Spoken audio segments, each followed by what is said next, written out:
Aníbal Rosario más cerca. Vamos a hablar. ¿Sabía usted qué es el mobbing en el entorno laboral? ¿Ha sido usted víctima de mobbing? Yo creo que sí, pero ya nos lo dirá. Yo creo que yo he sido víctima de mobbing, pero ya nos lo dirá nuestro experto. ¿Tú decías que te ibas a quejar de manera públicamente? Sí. ¿Del mobbing? Después que el profesor lo defina bien, porque yo creo que tú me has hecho mobbing aquí en el entorno laboral. Okay. Así es. Está con nosotros nuestro colaborador habitual, experto en el clima organizacional, el licenciado Rafael de Peña, gestor de Capital Humano. Gracias. Hermano, bienvenido Más Cerca una vez más. Muchas gracias. Siempre es un placer estar cerca de ustedes, estar cerca de la audiencia de este tremendo espacio. Definitivamente el mobbing es un tema muy interesante. Me gustaría primero definir qué es mobbing. Pero yo quiero iniciar con una historia. Imaginémonos que Hansel está un domingo en la noche, tipo 8 de la noche, cenando con su familia, ¿verdad? Imaginemos eso, imaginémoslo. Sí. Imaginémonos eso, que él está cenando con su familia un domingo. Todos los domingos a esa hora. Con su esposa, sus niños. Y de repente mis niños no, mi Conani. Tu Conani está disfrutando de un ambiente familiar. Y de repente, sin ninguna explicación, él comienza a pensar que mañana lunes, a las 8 de la mañana, tiene que ir a trabajar. Y de repente piensa en una persona en particular. Y de inmediato comienza a sentir un malestar estomacal, un dolor de cabeza, porque no quería algo trabajar. Inexplicable. Yo sabía que yo tenía eso. Sencillamente porque pensó en esa persona, pues entonces Hansel está siendo víctima de mobbing o acoso psicológico en el entorno laboral. ¿Qué es esto? Esto es prácticamente un término científico que lo que hace es connotar una relación, un comportamiento en donde una persona, el acosador, hostiga y acosa a otra persona, el acosado. Se da en el entorno laboral. Es lo mismo que el bullying, pero en el entorno laboral. Cuando es en el entorno laboral se denomina mobbing. Y es un factor que afecta y trastorna de manera trascendental las relaciones laborales, porque crea un clima organizacional pesado, cargado, un ambiente tóxico. Pero es un poco como etéreo, que ¿cómo uno podría reconocer? Porque cuando tú hablas de acoso sexual, sí, o acoso o violencia, sí, hay forma de mostrarlo, verlo. No es muy reconocido. Pero psicológico, a veces, ¿cómo realmente uno puede reconocer ese tipo de patrones? Porque él dice, ¿no?, que el empleado se siente mal en la presencia. ¿No es un poco etéreo, difícil de definir y difícil de probar? Sí, es complejo, muy complejo, porque no existe una fórmula mágica para definir, por ejemplo, o identificar así exactamente si hay una situación de mobbing. La mejor manera de hacerlo es observando los comportamientos de los colaboradores. Por ejemplo, ¿a quién le toca? A recursos humanos, a la alta gerencia, al supervisor, siempre y cuando el supervisor no sea parte del mobbing. Parte del mobbing. Entonces, es el comportamiento del colaborador. Cuando tú ves que un colaborador tiene mucho entusiasmo, primer mes laboral, segundo mes, cuando llega el mes número 3 comienza a bajar el rendimiento, comienza a sentirse mal, comienza a enfermarse mucho, mucho ausentismo, mucha rotación de personal, desánimo, falta de productividad. Esos comportamientos pueden ser un indicador o una alerta de que hay una situación de mobbing. Entonces ahí el gestor de capital humano, el supervisor debe de intervenir y averiguar qué es lo que está sucediendo. Rafael, se da la situación que la gente no asume como comportamiento de mobbing ciertas acciones. Correcto. ¿Podrías tú decirnos cuáles son esas acciones que son dañinas, pero que la gente las considera normal? Correcto. Real y efectivamente el acosador lo que busca es atacar directamente la parte psicológica y quiere convencerte a ti que es normal hablarte fuerte, que es normal acosarte, que es normal que tú te veas, porque él es, en el caso del mobbing o bossing, donde es el supervisor que lo ejerce, él es el jefe, tú tienes que hacer lo que él te diga, tú tienes que adoptar las pautas que él te diga, aun cuando estén por encima o por debajo de lo que es laboral. O sea, si él te indica que hagas algo y no está contemplado en el contrato de trabajo, pero tú tienes que hacerlo porque él es jefe, eso es acoso.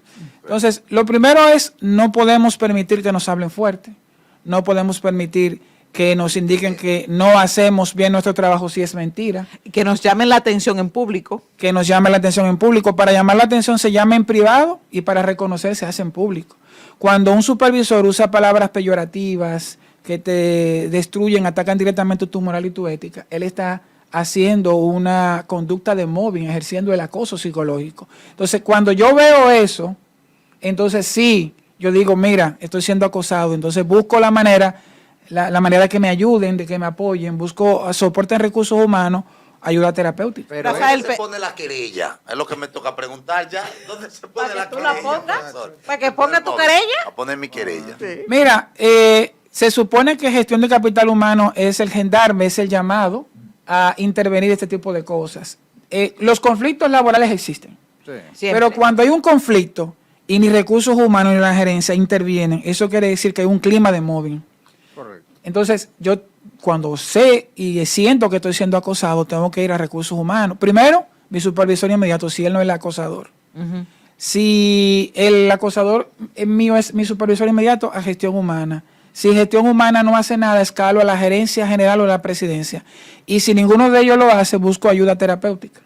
O me voy de ahí. O te vas. Fíjate, Sí, pero fíjate la última alternativa ciertas- es renuncia. Pero justamente, ¿qué es lo que pasa cuando es, por ejemplo, hay personas que dicen, no, este colaborador me da mala vibra? Sí. O no es una actitud. Usted me está hablando de que hay una intencionalidad del acosador. Correcto. Pero también hay ciertas actitudes, o sea, hay ciertas personalidades Sí. que dicen que como son personalidades como negativas, como Correcto. decirlo y eso también puede uno percibirla como un acoso cuando Sí. realmente es la personalidad de esa persona que choca con la personalidad del subordinado y tal vez no hay una intencionalidad. Y también a veces las acosos son muy sutiles. Sí. Por ejemplo, un ejemplo dado es que, por ejemplo, que cada vez que un empleado va al baño, Ajá. justamente cuando sale del baño siempre está ahí el jefe, que curiosamente siempre en ese momento entra. Sí, es Pero curioso. es como siempre, como que él siempre lo percibe.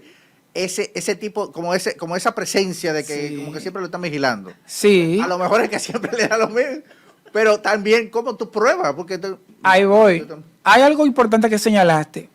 Hay una diferencia entre una hipersensibilidad del colaborador a un acoso. Cuando la conducta es permanente, repetitiva, sistémica. Si ese supervisor, a cada rato, cada vez que tú vas al baño, él está en la puerta del baño, le te está acosando psicológicamente. ¿Qué es lo que las empresas deben de hacer para evitar eso?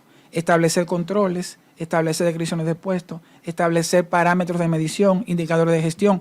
Si todo está claro, si yo sé que yo entro a las 8 de la mañana, salgo a las 5, voy a almorzar a la 1, tengo que cumplir con algunos parámetros, algunos estándares de desempeño y los cumplo. Y aun cuando lo estoy haciendo, me están impregnando, me están acosando, que de hecho es importante en mi intervención señalar cuáles son las razones por las cuales el colaborador es acosado.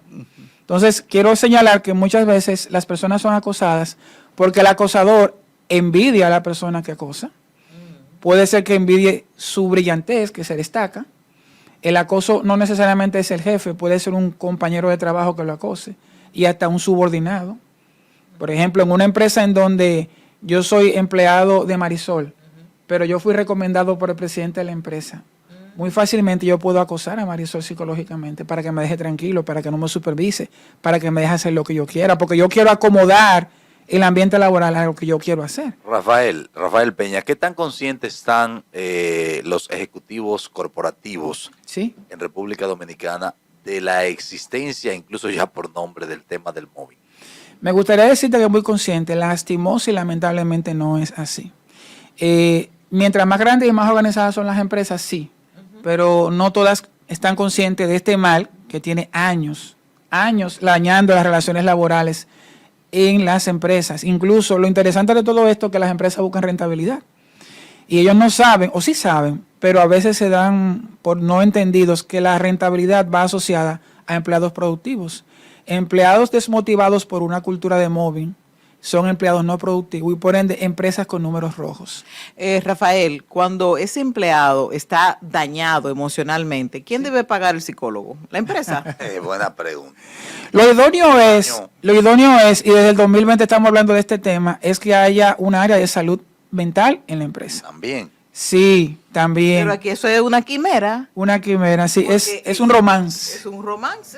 ¿Quién debe pagar ese? ¿Qué es eso? Mira qué pasa con el acoso. Si yo demuestro y documento por escrito y con evidencia que estoy siendo acosado psicológicamente o siendo sujeto de mobbing, sí, la empresa puede hacerlo. Pero si no tengo una manera de documentarlo, entonces yo tengo que pagar yo mismo mi terapeuta, lastimosamente. Qué pena. Bueno, Rafael. Por último, ya, ¿el acoso sexual entra dentro del mobbing?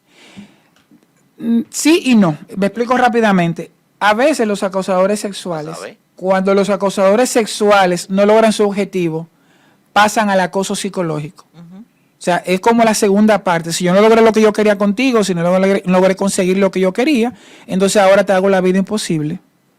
¿Y ese mobbing se da en hombres o mujeres? Se da en ambas partes, tanto en hombres como mujeres. Puede ser supervisor, supervisado o compañero de trabajo. Gracias, Rafael. ¿Dónde nos comunicamos contigo, hermano? Bueno, 809-991-2880 y en las redes sociales @rdpena y @Trainer Consulting. El licenciado Rafael de Peña, gestor de capital humano, es un hombre que ha traído esta novedad, podemos decirlo de ese modo, a medios de comunicación, y de verdad te agradecemos que sea prácticamente pionero en hablar de estos temas. Gracias a ustedes por mantenerme cerca de la audiencia y nos vemos en la próxima. Un abrazo, Rafael.